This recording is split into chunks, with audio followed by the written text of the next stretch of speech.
Hello, everyone, and welcome to another episode of the UConn Daily Podcast. This is Aman Kidwai, joined by John Silver. The UConn Daily Podcast is a production of the UConn Daily Newsletter, which is something you can all subscribe to. We'll make sure to get that link and information over to you. You can also subscribe to this YouTube channel, as well as a number of our other newsletters and podcasts that are available that are more sports specific. In this one, we'll cover all things UConn sports. Right now, we're going to talk men's basketball, first winning streak in a month, and we're going to talk women's basketball. They're close to their regular season, capturing the Big East crown. John, with the men's hoops team, they just won 2 games in a row, first time since the end of February, first time since the end of January, beginning of February that they had pulled that off. They did it against Georgetown and Providence, two kind of injured, downtrodden teams in the league, but we still hadn't seen much consistent play from UConn at all. So I think that's a promising piece of what's been going on over this past week. And Tarris Reed Jr. really showing something new. Have you raised your ceiling for your expectations for this UConn team based on what we've seen so far? I don't think you can. You are who you are. And while I look at the team and I look at Tarris Reed's play, he's looked like Shaq the last 2 games. Um, my question is it sustainable? Maybe 24, 18, and 6 isn't, but is that level of play sustainable for him? I don't know. I mean, his officials are the officials are going to be his biggest hurdle here. Um, as far as when we're thinking about raising the level, 2 games is not going to do enough for me. I'm going to have to see them beat Marquette to get excited again. And then obviously take care of business against Seton Hall.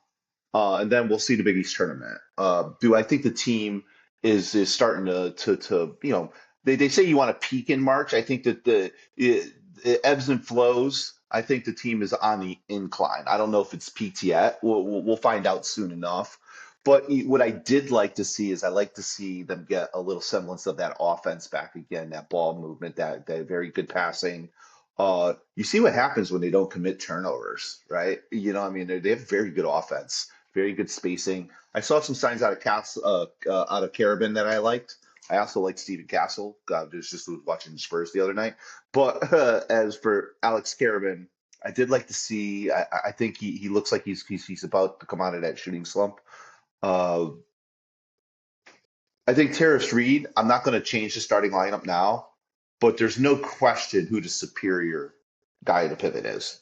Samson Johnson is he has a role. He's excellent on the perimeter hedging screens. Not quite the rim protector that Reed is. Not quite the rebounder it is.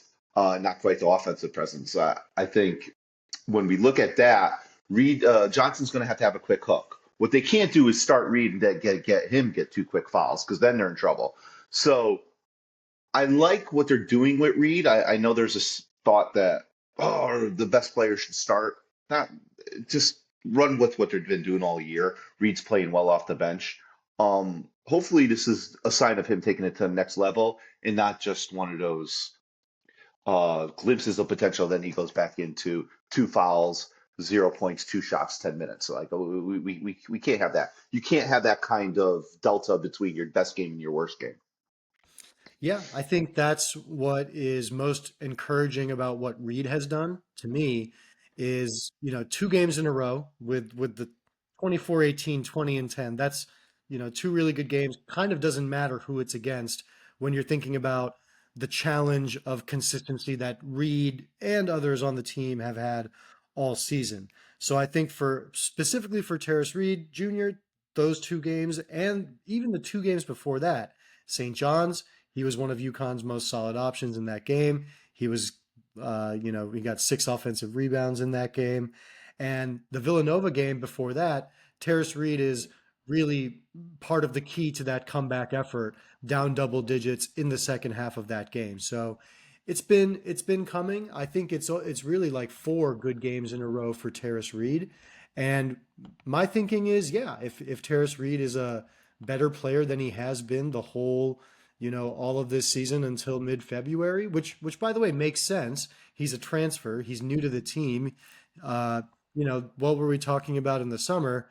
His head's probably swimming with this really large playbook, with all of these expectations at UConn, with the reality that so many good players are gone. And then think about how this season goes. You have immediate, setbacks in Maui, and the season's not going your way. Who knows, what he's seen about what's been said about him, online and stuff like that.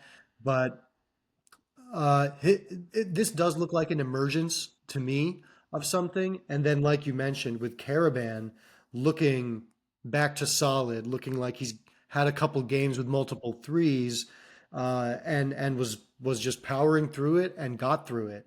It's kind of a you know wait and see and hope for the best, but here we are with a situation where now he's had three straight double digit games. He's had two out of his last three games with multiple threes.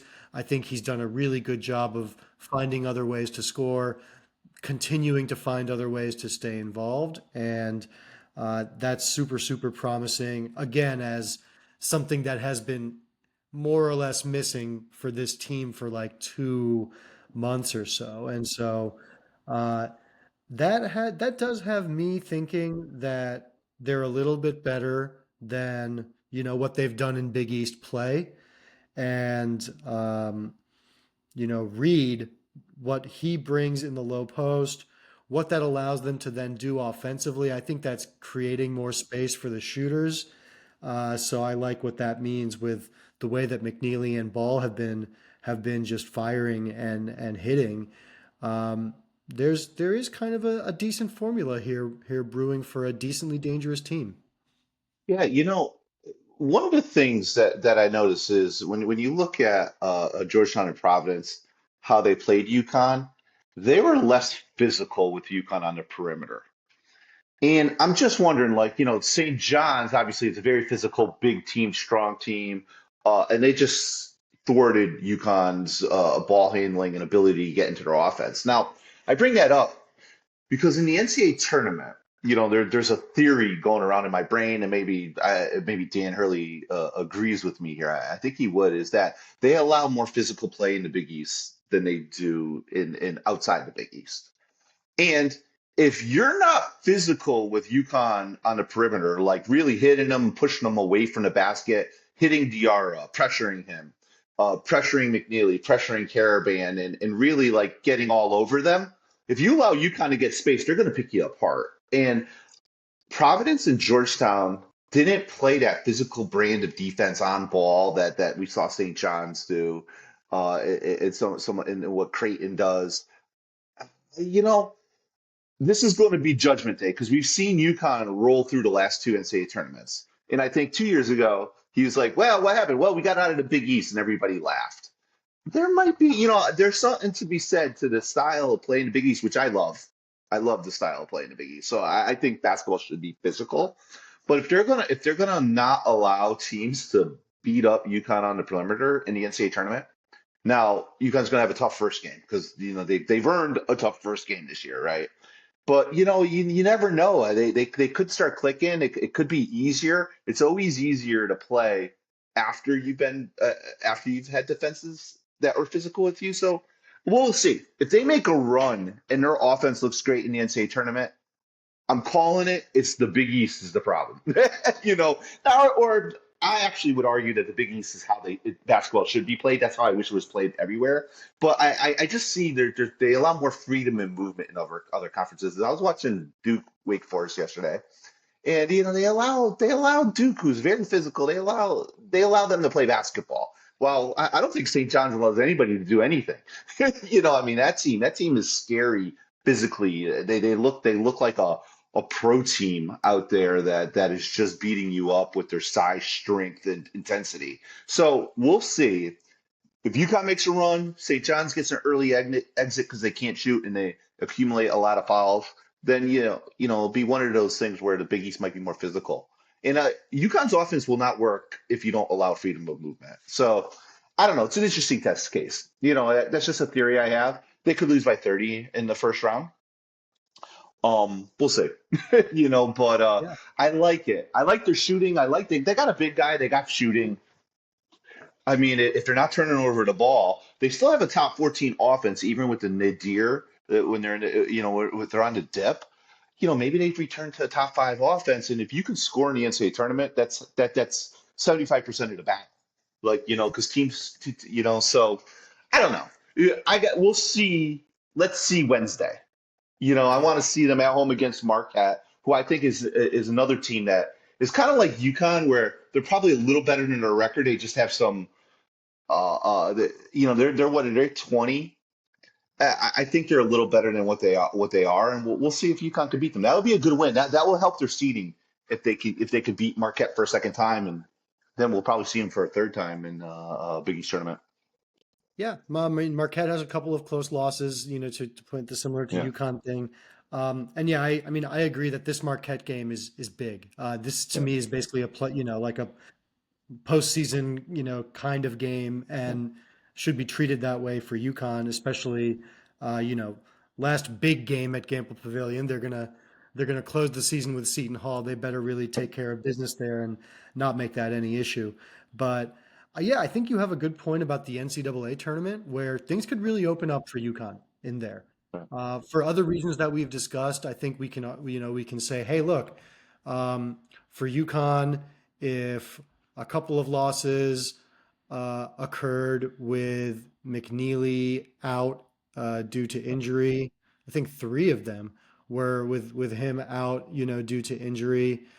You've got, this really fluky Seton Hall loss. UConn has an argument, as I said in a previous show, for just a better NCAA tournament seed than its record, than even its advanced metrics suggest, and rightfully, not like the UConn fan lens view of it, but just they've played better. They played Mm. better when they were more complete.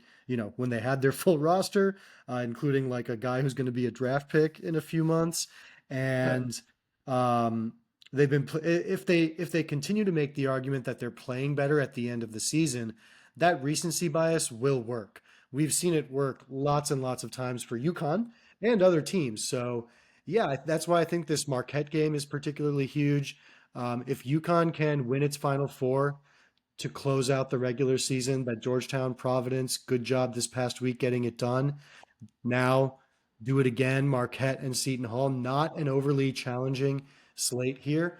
I agree with you about St. John's. I mean, St. John's just really seems to have UConn's number. Might just be one of those teams, one of those situations. But UConn, if you beat Marquette, you're getting that 3 seed in the Big East. That's a real respectable result for the end of the year based on the doomsday prophecies that were occurring, not too long ago for where this season would go. And so finishing third in the league would be really respectable. I think making a run to the conference tournament championship game is not out of the question. You're gonna get a shot at most likely, Creighton or Marquette uh, in the semifinal, and then you'd only meet St. John's in the final. And so uh, if you get one of those teams in Madison Square Garden, you've got a good shot there. And um, yeah, I think it's just, still a ton to play for, still a ton that can be done. And this idea that UConn can be a dangerous team in March, it's not just the history, right? Like, Kemba Walker does not matter one bit for this team's outcome, right? Like that was great. It was cool that it happened. Shabazz Napier also, but it has almost literally no bearing on what happens here right now. I do think it's just, you had a team with a lot of new pieces, a lot to figure out. Hurley's mentioned this idea of freeing them up a little bit offensively, letting them go off book a little bit more as well. And I think that's something that's helped. Two, while they, have the opportunity as well to improve their defense and rebounding, which I think we've seen improve as well. So that's all kind of my thesis for improvement, the team on the rise, possibly being a better NCAA tournament team as you've suggested. I think it's very interesting this ref difference in behavior. We're not, we'll have to do some off-season investigations about this. But Yeah, it's something that happened in 2023, and maybe UConn will just be a completely different team when it's allowed to really move around outside of Big East play. So there's that possibility, but hey, let's get there. There's this Marquette matchup. What do you think about Marquette as a team? A little bit more on what'll be, interesting about this matchup on Wednesday night. Yeah, it's the defense, Marquette. It's the ball pressure that they're going to give. Can UConn really handle the Marquette backcourt and the backcourt pressure that Shaka Smart's teams are going to go put on? I think Tarris Reed's emergence adds a level of scoring inside that they did not have with Samson Johnson. Samson Johnson's a rim runner. And if they, he's good for the pick and roll, lob it up and throw, but he's really not. He's not there for a back to the basket and can get a bucket, which is something that's nice at the college level.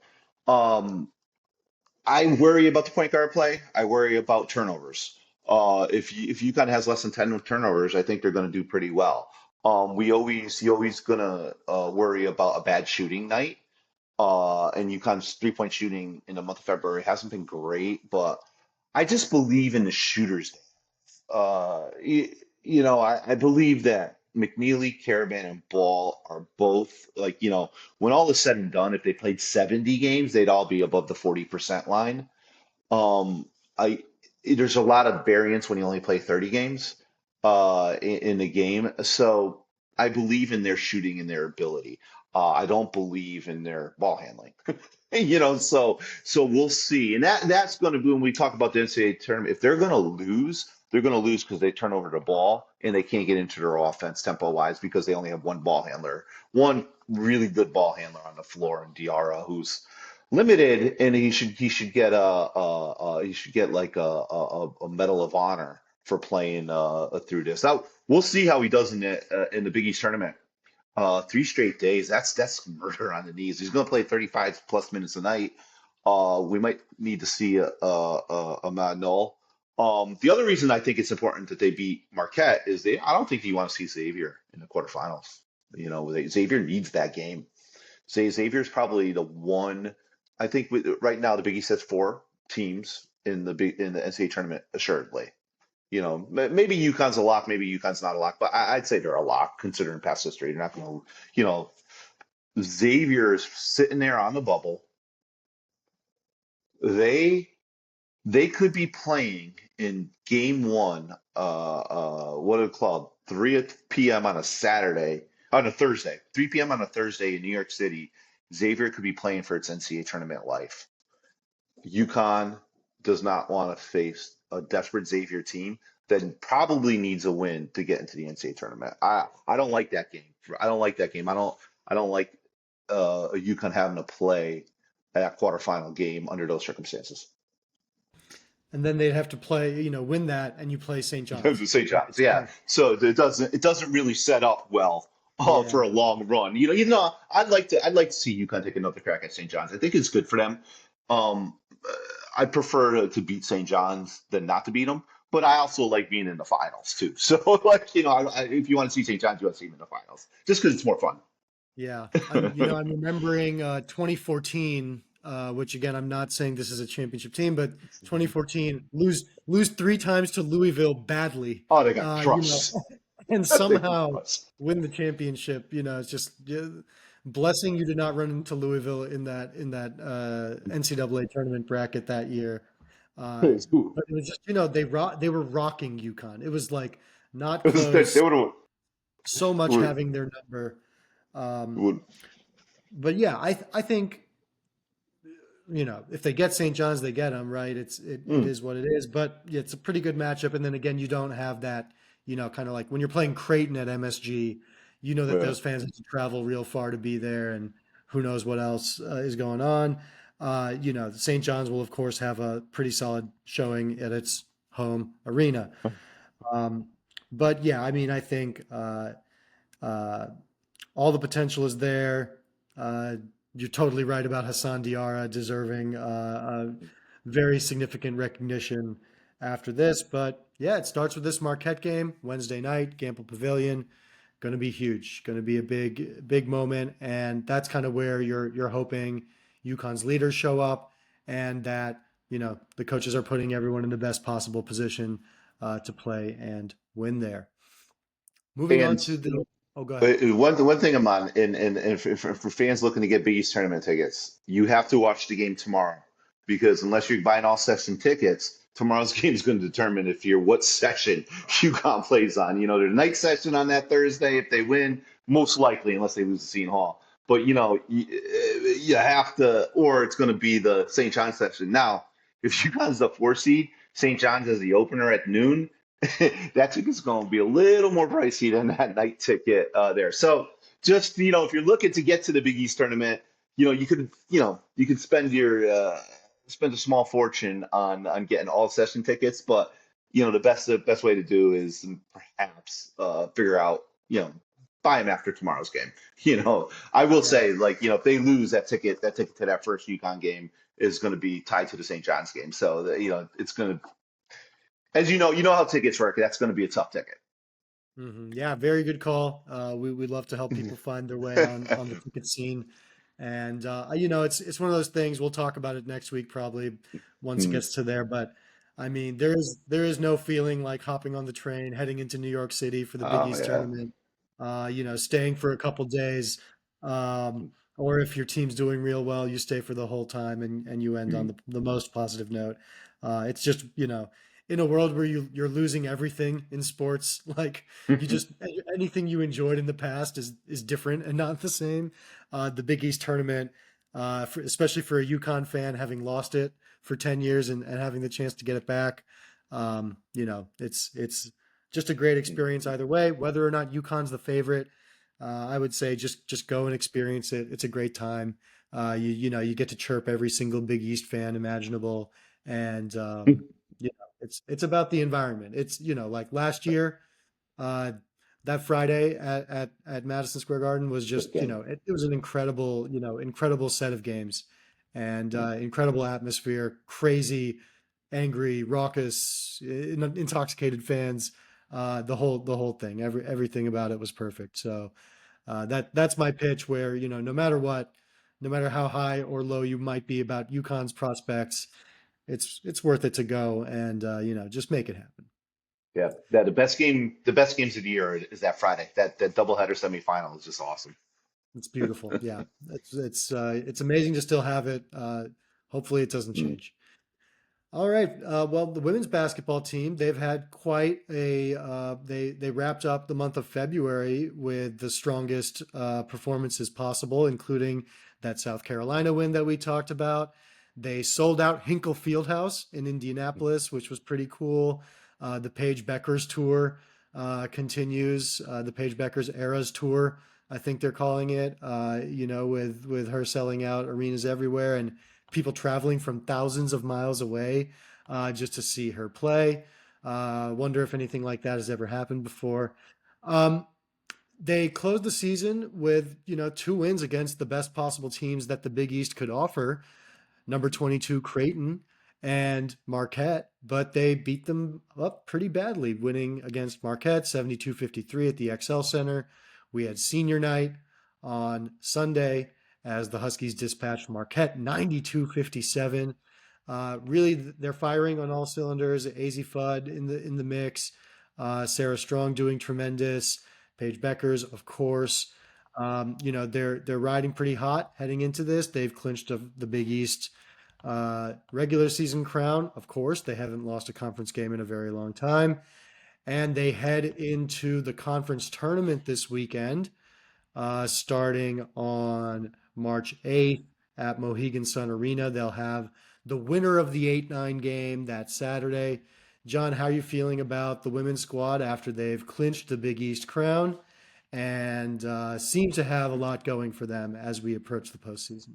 Yeah, yeah, I was at the game against Creighton, and for a team, the difference between UConn and Creighton is wider than the difference between, say, Creighton and Marquette. And when I look at Creighton, I was actually disappointed. I went with my daughter, who's a super fan, and she was not disappointed. But I just feel UConn's at a different level. So I don't see anything changing in the Big East tournament at the Big East level, and that could help UConn in this way. Is I really think UConn needs a one seed in the end in the women's NCAA tournament, and I don't know if they have it right now. They might be number five on the S curve. So when we look at that, I'd strongly like to see UConn continue to roll, and maybe there's a loss in the SEC or there's a loss in the Big Ten because they have 80 teams there. That allows UConn to maybe slide into that last number one seed. And if they do that, I really like their path to get back to the Final Four. I'm not going to discount Paige Becker's on her final NCAA tournament. Uh, some people might say that Becker's career has been kind of like, not as good as what you expected, but won the Player of the Year. And in the three NCAA tournaments she's gotten the three Final Four, right? And what, the two national title games or something like that, or two Final Fours and national title game. So she's delivered on the court when she's been there. I'd like to see her take it to another level, which I think she has. And to saying that, that means she needs to be the best player in the country. I think she can be. I think she already is. I mean, it's debatable, but I think she has that ability to take it up just a notch. She's finally has the weapons around her. She finally has a healthy AZ Fudd. She has the big lady inside, Sarah Strong. She has shooting and shade. She has Chen as a nice shooter slash uh, uh, to dive to the basket. Drive to the basket. So they have a lot of shooting. They're starting to get a little more healthy. See if they can incorporate Aubrey Griffin a little more. I know they lost Kelly, but they have finally it's not Paige Becker's carrying four players in the NCAA tournament because of injury. They have some options now. Now she's at her best when she's attacking and passing and scoring. I like how the offense is starting to look with her, where she can pick her spots when to attack and she can score easily and efficiently because that's the kind of player she is, on ball, attacking, making plays. And there's a couple teams out there that would give them trouble. I think we talked about them. USC, UCLA, Tennessee. Anybody who's big, strong, physical is going to beat Becker's up. But you better be successful beating them up because if you're not, they're going to run you off the floor. They have a lot of offensive talent on this team, and a lot of ability. I have a feeling we're in for a big run here. That's just the gut. I didn't think last year's team was in for a big run, and they got to the Final Four Yeah. before they got. And I think this team is better positioned. Yeah, I agree with all of that, and I think it's an interesting point about the career arc. I Oh, mean, when you hear 4 or 5 years ago, Paige Beckers and AZ Fudd are coming to UConn, you're uh, thinking, another three championships downloading, yeah. and it hasn't gone like that. They've been really, really, really hit by injuries, not just to those stars, but to all of the players Everybody. around him. You talk about like with Becker's, even just having those teammates around you who were, you were meant to have next to you at UConn. Even someone like Caroline Ducharme, who we talked about last week, she was a star. She as a freshman kept them in a lot of games when she was healthy. So she was a future star with size, who could shoot and score. Imagine having that kind of player fully activated on this team. Imagine having Jana El Alfi, just for the last 2 years instead of sitting on the bench last year, coming off of a serious leg injury this year. Uh, Aubrey Griffin, AZ Fudd, same thing. Missed a lot of games. Really dynamic players, really capable of being difference makers in a lot of ways. So yeah, I mean, I think the idea of like them having disappointing careers is it's way off, and it ignores the level of competition here across the country. It ignores that making the Final Four or the national championship game is an incredible accomplishment in and of itself. How can you not see it that way, especially with all of the injuries that they've dealt with? And even just being the not dominant era. You come back to the Big East, you have all of that. They handled a lot of pressure here. There's a lot of pressure that comes with putting on the UConn jersey, women's or men's. But in the women's side, it's about, a real unprecedented level of excellence. And I think what's been proven, even though the championships have not been there over these last, uh, 8, 9 seasons, anyone who goes to the pros, they kind of even outperformed their professional grade, like their draft grade or whatever. And I think that's kind of the sign that UConn keeps producing players. It keeps making players better. And just because there's like this 1990s era assumption that like UConn must win all, and something is wrong if not, it's kind of it's kind of hit, I think, like Aaliyah Edwards' perception as a player, and maybe something like that, even maybe Paige Becker's as a draft prospect in terms of how high people grade her. Obviously, it looks like she's going to be the number one pick. Number Maybe pick. she won't. Who knows? But these players represent UConn with so much grace and class. Not the most. I don't like to always get into that, but it's something that like your daughter's a big fan, right? It's something you can be proud of. It's something you can take your family to. It's something that Paige is super gracious with fans. They're all really really understand that other responsibility too about representing the school. So I think when you talk about their careers, you got to think about all of that context. Um, it's Caroline Ducharme has said she's returning next year, so there is that. This is it for Paige Beckers. AZ Fudd maybe will have a chance to return. She could apply for an exception. I think that would be interesting as well for UConn next year. Um, so it's not the end of the road for this entire crew, but I think you just have to credit they've dealt with so much.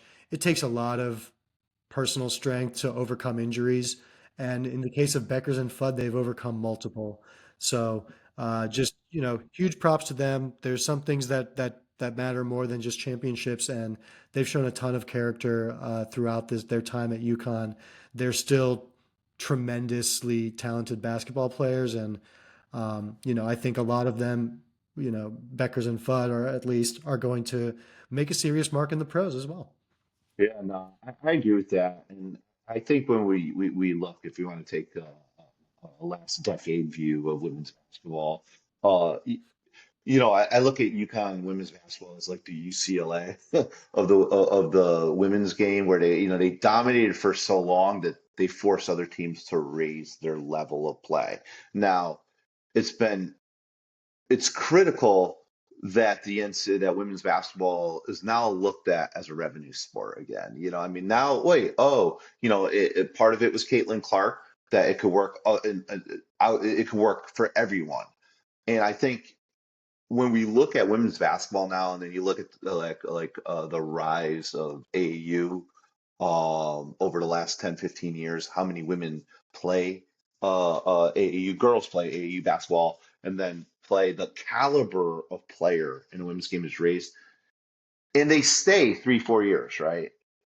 It is so good. The basketball is so good, more often than not at the women's level, that when you watch it at such a high level, it's really a beautiful thing to watch. It I know we love the power and the intensity and the athleticism on the men's side, but if you're just looking from a pure basketball standpoint, the level of play that the women play at, just since they're older, they're more skilled, the best players stay. It's actually astounding to me. Um, the sport is in a good, healthy point. Now we can talk about the WNBA, which is, I think we talked about before. They don't, they have a problem that they don't like the new players coming in, and specifically, they don't like one new player who came in. That's going to be something that actually adds to the fuel why you want to watch it. But I'd say now, basketball is back on the upswing. I think we thought NIL was going to destroy men's basketball, women's college basketball, by making them essentially pros. But it's keeping players in. Like, look at last year with Zach Edey. Look at last year with Tristan Newton. It's keeping players in. Now, I think that you might see. Let's look on the men's side. take them aside. Alex Caravan might return for next year. It has to be a discussion on both ends to leave or to go. Same thing with Solo Ball. In past years, Solo Ball, okay, get drafted, figure it out, make some money. But now it's not several $100,000 even as a second round pick or a G League guy versus zero. You have some money, so you can make a better, a smarter decision to stay in school. There's a reason to stay. On the women's side, AZ Fudd, if she doesn't go pro, which she'll be a top 2, 3 pick, when she comes out, just for her shooting and scoring ability, now she's able to think, well, I'm not losing too much money. Maybe my brand will be helped by me returning to UConn. And when you think about that, it really keeps the players in college longer. And I think that's good for the game. Nobody wants to root for a new team every year, like totally new team every year. It's just Kentucky showed it's unsustainable. It worked for like 7 years for them. And they had some great teams, but you just can't make the new team every year. You can go find people off the waiver wire to help. But you need to have a core group of players who are around for 2, 3 years. Yeah, I agree. NIL has been a great boon for Yeah. retention at that exact level that you're talking about. Yeah, we have a lot of reason to believe that that's the case in basketball with a certain type of player. I know that for UConn, if NIL existed the year RJ Cole was leaving, for example, Mm, they could have found a way to keep him for one more year, right? Imagine yeah. what that would have meant for the team. They could have maybe done something like that with Tyrese Martin, even though he got drafted in the second round. So Yeah. maybe who knows? Who knows, right? You didn't know he was going to get drafted in the second round at the end of basketball season, at the end of the Yeah. college basketball season that year. He's in the So NBA. He's killing it of for the course, Nets. He's a player. Like yeah, he's not a fringe NBA player anymore. Tyrese Martin's going to have a career here. He's going to much be around respect, for a while. Good, and and much he respect earned to him it. for doing that. Yeah, and he earned Yeah. it. Right. He went the hard way for sure.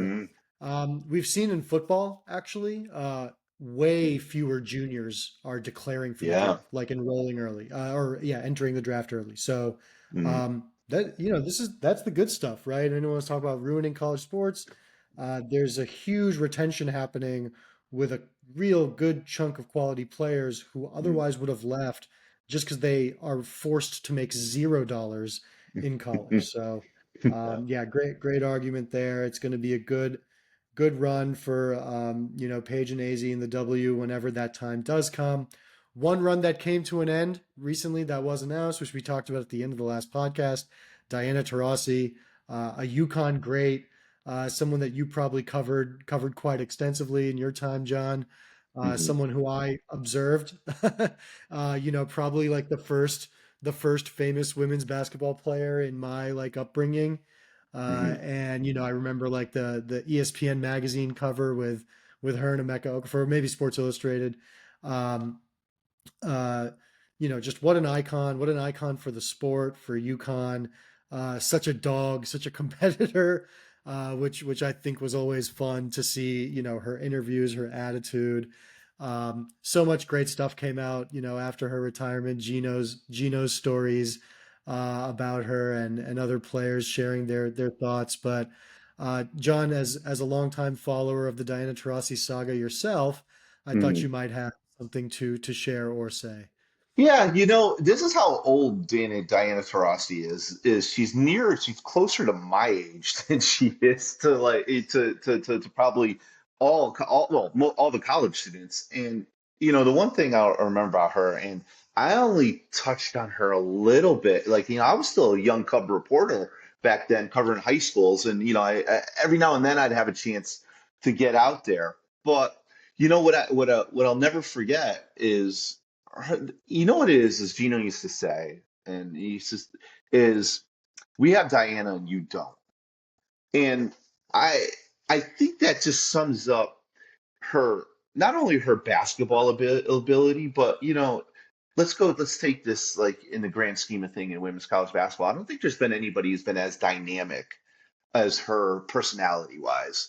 A lot of the players before her were very how do I say this without not to sound like they're humble, they're quiet, they did their work, and that was it. I think Diana showed you can have personality as a woman, you can be talk trash as a woman, and still be a great player. And I give Gino Auriemma a lot of credit for that because he could have easily have been some type of ogre, micromanage the program and her personalities, and that's the one thing he doesn't do. He allows Diana. He always allowed Diana to be Diana. He allowed Brianna to be Brianna Stewart. Maya Moore was more of a quiet person, but he always allowed his players to be themselves. And Diana's boisterous. Diana's funny. She's irreverent. She, uh, she likes to have a good time, as they say. I mean, she's out there, drinking her wine after the games. I mean, no, nobody be surprised to see her out at the club after a game or something. And that's just she's like so full of life, such a tremendous basketball player, number one. And number two is she doesn't toe the party line. Now, and this is my favorite part about her. And if you never met her and never followed her, you'd think she was just being pigheaded. And it was with the Olympics this summer, and it's with the Caitlin Clark, her criticizing Caitlin Clark for what's going to happen to her at the WNBA playoff. And to people who never watched women's college basketball before, I think Diana was a shock to them because she's kind of like criticizing somebody else. And that's just something you don't do and they don't like, and they're not supposed to have criticism. And the thing with her, she doesn't care if anybody likes her. She's going to say what she does. She's comfortable in her own skin. She's outspoken. Um, I really like. I just think she brought all of that to the game too. She's what, 40 something years old, in mid 40s now. She could probably still go play. I mean, she wouldn't be a superstar level, but right now, if you have to take her career from high school all the way through to pros, it's complete now. It's the best women's basketball career of all time. Will it be eclipsed? I think so. I think Brianna Stewart's going to eclipse her. I think Brianna Stewart's like the Bill Walton of women's basketball. It might be eclipsed by Caitlin Clark, scoring wise, definitely. There, there's going to be players that are going to build upon her, but I would argue there's no Caitlin Clark without Diana Taurasi. There's no Brianna Stewart without Diana Taurasi because they watched her as kids and play. So there's something to be said about that pioneer in women's basketball. Now, the Rebecca Lobos of the world, Shara Stoops of the world, Lisa Leslie, they kind of laid the foundation, but I think someone like Tarasi comes in off that foundation and then really raised the level of what it is, it's possible to be as a women's basketball player. I'm going back to going to Russia. She's fought very hard for salaries to get better money and better conditions for WNBA players. Um, that's a lot. I mean, owners do not like to pay people. I mean, they have a budget and it's a business, and they don't care about anything sometimes except the bottom line. And for her I mean, I think she sat out a WNBA season because she was tired because she had to go play in Russia. I mean, who does that? That will never happen again. Why? Because they lost one of their best players and stars because she was exhausted of playing 2 seasons every year. That takes a lot of chutzpah, as they say. And I think it's a tremendous testament to a larger than life personality in the women's game. Yeah, absolutely. I think even if some of her statistics get surpassed, her chutzpah would Mm. never be surpassed. No, no way. And that's what was so great about her. She had the swagger. She was doing the trash talk. Again, things that came out. There was like she kissed a player on the cheek in the middle of a game. There's the Olympics game where she has the ball up in the air like this against the Chinese player who's much shorter than her, and she's like laughing. Um, she's just, she's been hilarious throughout. Yeah, Mm, allegedly, reportedly, she was a big partier as a recruit and in her time at UConn. Good for her. That's awesome. Yeah, you kind of won't have that anymore. And yeah, I mean, she had the pleasure of getting to experience her entire career, in the WNBA era, in the TV, and coverage era around it, as a UConn great as well. Hard to see anything missing from that career. And then on top of that, she's just done so much. And, she's also probably like a, like a big brother style person to Paige Becker's. mm, Their personalities are really, really similar, slightly different, but really similar. yeah. And I think that's a great relationship to have to get to see as well. Like Paige and Diana being friends and continuing to have that kind of mentorship. And now Paige is going to enter the WNBA this coming year. So we'll still have that, UConn swagger guard in the league, but yeah, women's basketball definitely is going to be losing something with Diana Taurasi no longer there, and Mm, so that's mm, we should appreciate what we had through that whole time during the time at UConn. Her 18 years in the WNBA, just so much credit to her for everything. 20 years in the WNBA, just so much credit to her mm. for what she's accomplished. Yeah, and I'd like to see her, and I'll work as her agent now. She should be on the NBA broadcast. So I don't know, Amazon, NBC. I mean, Barkley. Somebody needs a Barkley. She's the Barkley at a women's game. She's not gonna put her on there. She's gonna tell her what her opinion is, and the more people she upsets, probably the happier she'll be. That would be great. I would love that, but I also just hope she relaxes. It's in Sure. life as a player. I would just stop working, right? I would not work at all anymore if I was as successful as she was. And yeah, she took that season off because her team paid her. Her team in Russia paid her to take the WNBA season off. That's on you, WNBA. You can't pay for Diana Taurasi. Some team in Russia is. That's on you. So, but yeah, good for her. She's always been, like you said, advocate for the game. And again, just tremendous presence and force. So we'll end on that. That's going to do it for this episode of the UConn Daily. We'll have another episode after the Marquette game and the newsletter coming out as well. Thank you all for listening, watching, and reading.